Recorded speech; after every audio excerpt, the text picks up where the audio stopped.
آمین۔ کلام مقدس میں سے آج اپنی تربیت اور رہنمائی کے لیے جس ورد کا انتخاب کیا گیا ہے وہ دوسرا تواریخ، اس کا 29واں باب اور اس کی 10ویں آیت سے لے کر 17ویں آیت تک ہم کلام مقدس میں سے پڑھیں گے، اور وقت کی قلت کی وجہ سے ہم چند آیات جو ہیں جن میں نام درج ہیں ہم ان کو نظر انداز کریں گے اور ہم اس ورد کو پڑھیں گے۔ تواریخ کی دوسری کتاب، اس کا 29واں باب 10ویں آیت سے کلام مقدس میں کچھ اس طرح مرقوم ہے: اب میرے دل میں ہے کہ خداوند اسرائیل کے خدا کے ساتھ عہد باندھوں تاکہ اس کا قہر شدید ہم پر سے ٹل جائے۔ اے میرے فرزندو، تم اب غافل نہ رہو، کیونکہ خداوند نے تم کو چن لیا ہے کہ اس کے حضور کھڑے ہو اور اس کی خدمت کرو اور اس کے خادم بنو اور بخور جلاؤ۔ تب یہ لاوی اٹھے، یعنی بنی کہات میں سے مہت بن اماسی اور یوئیل بن عزریہ، اور بنی مراری میں سے کیس بن عبدی اور عزریہ بن یحلل، اور جرسونیوں میں سے یواق بن زما اور عدن بن یواق۔ اس کے بعد ہم 15ویں آیت سے پڑھیں گے: اور انہوں نے اپنے بھائیوں کو اکٹھا کر کے اپنے کو پاک کیا اور بادشاہ کے حکم کے موافق جو خداوند کے کلام کے مطابق تھا، خداوند کے گھر کو پاک کرنے کے لیے اندر گئے، اور کاہن خداوند کے گھر کے اندرونی حصہ میں اسے پاک صاف کرنے کو داخل ہوئے، اور ساری نجاست کو جو خداوند کی ہیکل میں ان کو ملی نکال کر باہر خداوند کے گھر کے صحن میں لے آئے، اور لاویوں نے اسے اٹھا لیا تاکہ اسے باہر قدرون کے نالے میں پہنچا دے۔ اور پہلے مہینے کی پہلی تاریخ کو انہوں نے تقدیس کا کام شروع کیا، اور اس مہینے کی 8ویں تاریخ کو خداوند کے اس سارے تک پہنچے، اور انہوں نے 8 دن میں خداوند کے گھر کو پاک کیا، سو پہلے مہینے کی 16ویں تاریخ کو اسے تمام کیا۔ خداوند اس کلام کے سبب سے مجھے اور آپ سب کو بڑی برکتوں سے نوازے۔ آئیے دعا کریں۔ قدوسیت کے مالک ابراہیم، اسحاق، یعقوب کے خداوند مسیح یسوع میں ہمارے باپ، تو ہی عزت، بزرگی، حمد و ستائش کے لائق خداوند ہے۔ اے خداوند، معبودوں میں کون ہے جو اپنے تقدس کی بس چلا لی اور اپنی مدح کے سبب سے روک والا اور صاحب کرامات ہے۔ اے خداوند یسوع مسیح کے خون کی بنیاد پر ایک بار پھر میں تیرے قدموں میں ہوں اور تجھے سجدہ کرتا ہوں۔ اے خداوند، اس بڑے موقع کے لیے خداوند کہ تو نے ایک بار پھر یہ مناسب جانا ہے خداوند، یہ توفیق دی کہ تیرے کلام کی خدمت کو اے خداوند انجام دیا جائے۔ اپنے نام کو جلال دے اور میری روح، جان، جسم کو اے خداوند اپنے ہاتھ میں رکھ، اور اے خداوند میری کمزوریوں کو اپنے زور میں بدل دے، اور کامل استاد روح القدس کی اے خداوند رہنمائی میسر کر۔ میرا اے خداوند جسم، جان اور روح اے خداوند اس کی تعمیل میں رہے، اور آج اے خداوند وہ ہم سے ہم کلام ہو اور تیرے بیٹے کے جلال کا سبب ٹھہرے۔ مسیح یسوع کی خاطر یہ چاہتا ہوں، آمین۔ آج ہماری جو سندھی آیت ہے وہ ہے 11ویں: اے میرے فرزندو، تم اب غافل نہ رہو، کیونکہ خداوند نے تم کو چن لیا ہے کہ اس کے حضور کھڑے ہو اور اس کی خدمت کرو اور اس کے خادم بنو اور بخور جلاؤ۔ آج جس ٹاپک پہ ہم بات کر رہے ہیں وہ ہے تم اب غافل نہ رہو۔ لفظ غافل کے جو لغوی مطلب ہے وہ ہے غفلت کرنے والا، نظر انداز کرنے والا، بے پرواہ، بے فکر اور غیر متوجہ شخص۔ ایسا شخص جو حال کے ساتھ تعاون رکھتا ہو، مطلب اپنے آپ کو حال کے دھارے پر چھوڑ دے اور لہریں، حال کی لہریں، حالات کی لہریں اور موقع اور مناسبت اور حادثات کی لہریں جہاں مرضی اس کو لے جائیں، وہ ان کے مخالف زور نہیں لگاتا، وہ اپنے آپ کو ان کے مخالف ظاہر نہیں کرتا۔ ایسے شخص کو غافل کہا جا سکتا ہے جس کی جان موت کے دھانے پر ہو اور وہ اپنی جان کو بچانے کے لیے کوشش نہ کرے. ایسے شخص کو غافل کہا جا سکتا ہے. لا علم، بے ہوش، بے خبر، بھلکڑ اور خواب دیدہ، نیند کی حالت میں رہنے والا، جس کو اپنے ارد گرد کی کوئی پرواہ نہ ہو، غیر محتاط، نادان اور لاپرواہ. یہ سب اس لفظ غافل کے جو ہے وہ معنی ہے. اس کے مترادف الفاظ ہیں جو ہمیں غافل کے مفہوم کو صحیح طرح سے جاننے میں مدد کرتے ہیں. جب میں اس کلام کے حصے پر غور کر رہا تھا، جب میں اس کو بیان کرنے کے لیے خداوند سے مانگ رہا تھا، تو مجھے یوں لگ رہا تھا کہ جیسے کوئی میرے ساتھ بیٹھ کر بات کر رہا ہو اور مجھے کہہ رہا ہو کہ اب غافل نہیں رہنا ہے، اب غافل نہ رہو.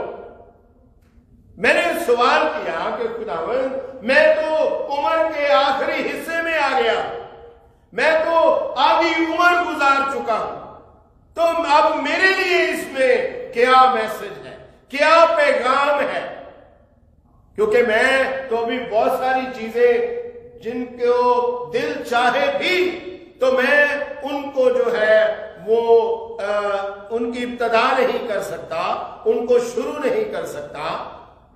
تو خداوند نے مجھے اس بات کے لیے قائل کیا کہ آپ جہاں سے شروع کرنا چاہیں، جو بھی آپ کے اختیار میں ہے، اور اگر آپ نہیں کر رہے تو آپ غافل ہیں، آپ غفلت کا شکار ہیں، آپ بے پرواہ ہیں، آپ لاپرواہ ہیں، آپ نادان ہیں، آپ بے خبر ہیں، آپ لا علم ہیں اور آپ غیر محتاط ہیں.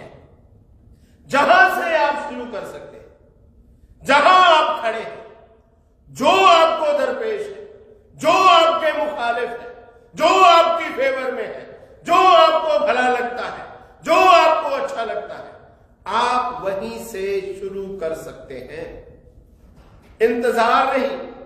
آپ اس بات کو کہہ کے چھوڑ نہیں سکتے میں بہت دور نکل آیا، اب میں اس کو نہیں اپنا سکتا، اب میں اس کو شروع نہیں کر سکتا، اب میں اس کے لیے کچھ نہیں کر سکتا. نہیں، جو آپ کے پاس ہے، جہاں آپ کھڑے ہیں، آپ وہاں سے شروع کر سکتے ہیں. جب یہ ورد لکھا جا رہا تھا تو 4 سلطنتیں جو ہیں یکے بعد دیگرے تجدید کے عمل سے گزر رہی تھی. یہ سایہ ان کے بارے میں بیان کرتا ہے کہ وہ کس طرح جو ہے وہ تجدید کے عمل میں سے جو ہے وہ گزر رہی تھی. انہوں نے اس اسیری میں جانے کے بعد اسرائیل کے جب آدھے لوگ، جب نبوکدنضر نے اسرائیل پر حملہ کیا، یروشلم کو اس نے فتح کیا اور یروشلم کے ساتھ اور بہت سارے ملک اس نے فتح کر لیے، کیونکہ خداوند ضد میں کھڑا تھا. اس کا قہر جو ہے وہ بہت ہی زبردست طریقے سے اسرائیل پر نازل ہو رہا تھا. اس لیے اسرائیل جس کے پاس مدد کے لیے گیا، مدد کے لیے اس نے ان کو پکارا. خدا نے ان ملکوں کو، بادشاہوں کو، حکومتوں کو نبوکدنضر کی تعویل میں دے دیا. خدا نے بنی اسرائیل سے کہا، تو جس کے پاس جائے گی، یہ بادشاہ جو میرا بلایا ہوا ہے اس کو فتح کرے گا، میں سب اس کے ہاتھ میں دے دوں گا. کیونکہ یرمیا نے بہت منت سماجت کی اسرائیل کی کہ خداوند کے تابع ہو جاؤ، خداوند کے فرما بردار بن جاؤ، لیکن انہوں نے کلام مقدس پر جو ہے متوجہ ہونا نہ چاہا، اس کی طرف رجوع لانا نہ چاہا۔ اس لیے دوسرا تواریخ 29 کی 8 اور 9 میں ہے، اس سبب سے خداوند کا قہر یہودا اور یروشلم پر نازل ہوا اور اس نے ان کو ایسا حوالہ کیا کہ مارے مارے پھرے اور حیرت اور سسکار کا باعث ہو، جیسا تم اپنی آنکھوں سے دیکھتے ہو۔ دیکھو، اسی سبب سے ہمارے باپ دادا تلوار سے مارے گئے اور ہمارے بیٹے بیٹیاں اور ہماری بیویاں اسیری میں ہیں۔ حزقیاہ ایک بار پھر ان کے اندر جوش اور ولولہ بھرنے کی کوشش کرتا ہے اور لاویوں کے پاس جاتا ہے، لاویوں سے کہتا ہے مہربانی کر کے آئے میرے فرزندوں، آئے قوم کے فرزندوں، آئے اسرائیل کا مستقبل، اب وقت ہے کہ آپ اپنی غفلت کو چھوڑو، اب وقت ہے کہ آپ اپنی لاپرواہی کو چھوڑو، اب وقت ہے کہ آپ نادانی کے کام ختم کرو، چھوڑ دو ان کو۔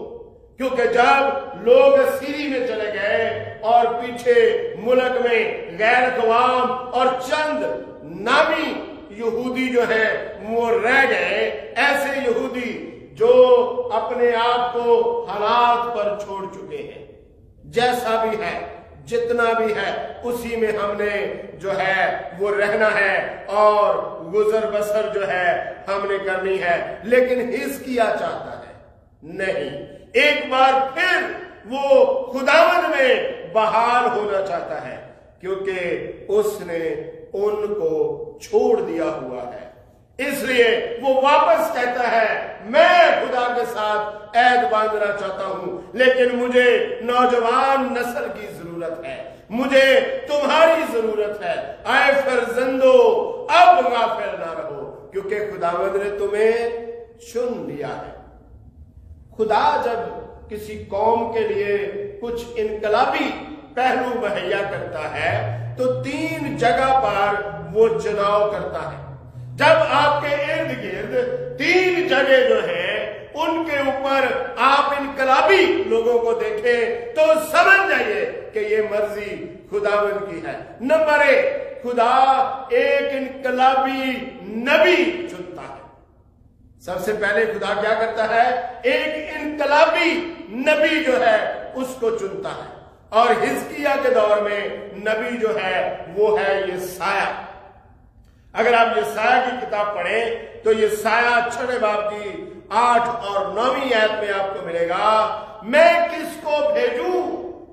خدا کہہ رہا ہے یسایہ کے کھڑے ہوتے ہوئے، میں کس کو بھیجوں اور ہماری طرف سے کون جائے گا؟ یسایہ کہتا ہے مجھے بھیج، میں حاضر ہوں۔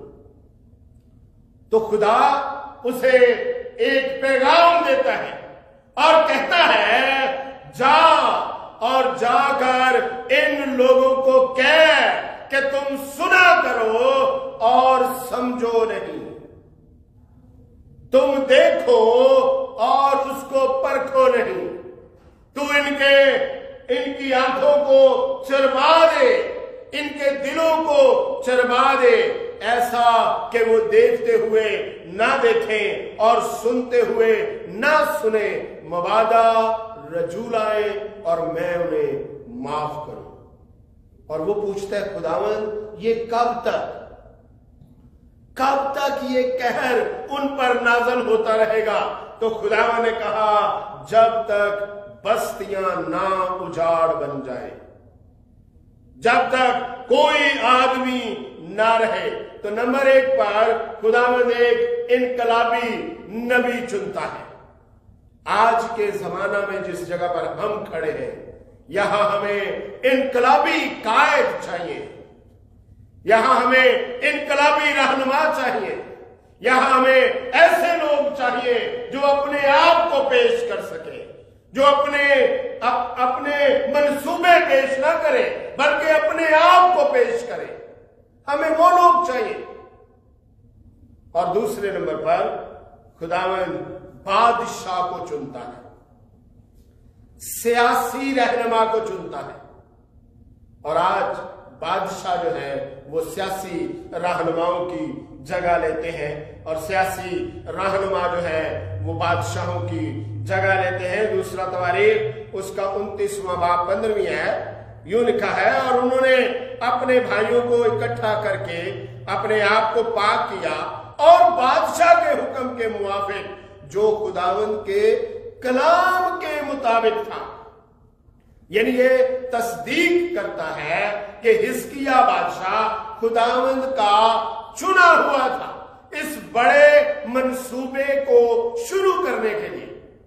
اور تیسرے نمبر پر ہے خدا مذہبی رہنماؤں کو چنتا ہے، کاہنوں کو چنتا ہے، لاویوں کو چنتا ہے، اور جب یہ تین اشخاص قائد، سیاسی رہنما اور مذہبی رہنما آپ ایک پیج پر دیکھیں تو سمجھ لیں کہ خداوند آپ کے اندر قومی طور پر، انفرادی طور پر اور سیاسی طور پر کام کرنے والا ہے۔ وہ سرفرازی کے لیے آپ کے پاس اتر آیا ہے، اور ان تین جگہوں کے اوپر اس نے اپنے لوگ کھڑے کر لیے ہیں تاکہ وہ انقلاب کو بھرپا کرے۔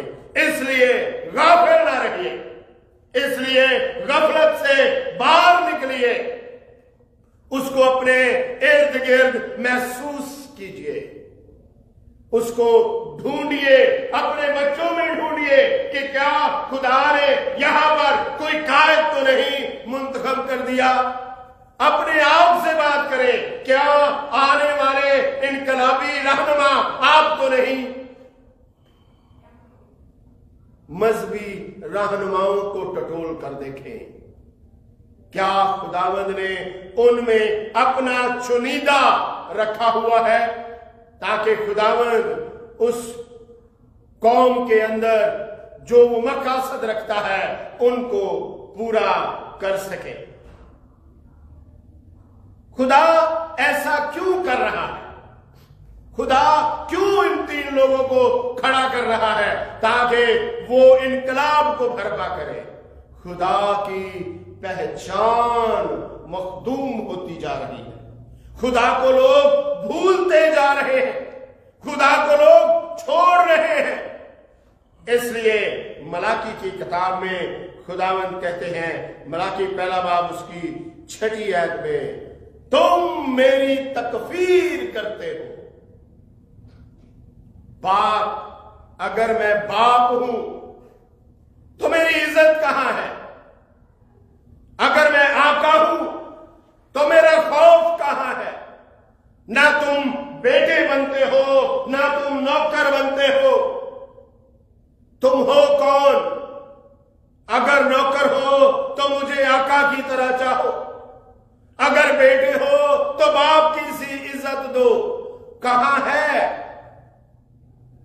کیونکہ خداوند کی پہچان جو ہے وہ جاتی رہی تھی، خداوند کا جو روب اور دبدبہ ہے وہ مٹ رہا تھا۔ اس لیے خداوند اپنے لوگوں کو کھڑا کرتا ہے، اس لیے خداوند چاہتا ہے کہ اس کے لوگ اسے جانے، وہ اپنے آپ کو بھولنے نہیں دیتا۔ اس لیے وہ یسایہ 1 کی 3 آیت میں اور 57 کی 11 میں بھی کچھ ہی اسی طرح بولتا ہے کہ تم مجھے بھول چکے ہو، تم کیوں زیادہ بغاوت کر کے اور مار کھاؤ گے؟ اس کی وجہ کیا تھی؟ کیونکہ خداوند کا گھر خالی تھا۔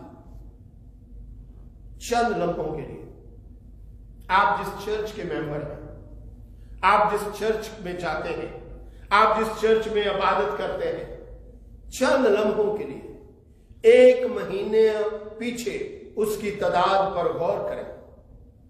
کیا تعداد ہے؟ کیا وہی لوگ ہیں جو روٹین میں آ رہے ہیں؟ کیا جو نہیں آ رہے ان کے پاس وہی بہانے ہیں جو روٹین میں وہ کر رہے ہیں؟ خداوند کا گھر خالی ہے،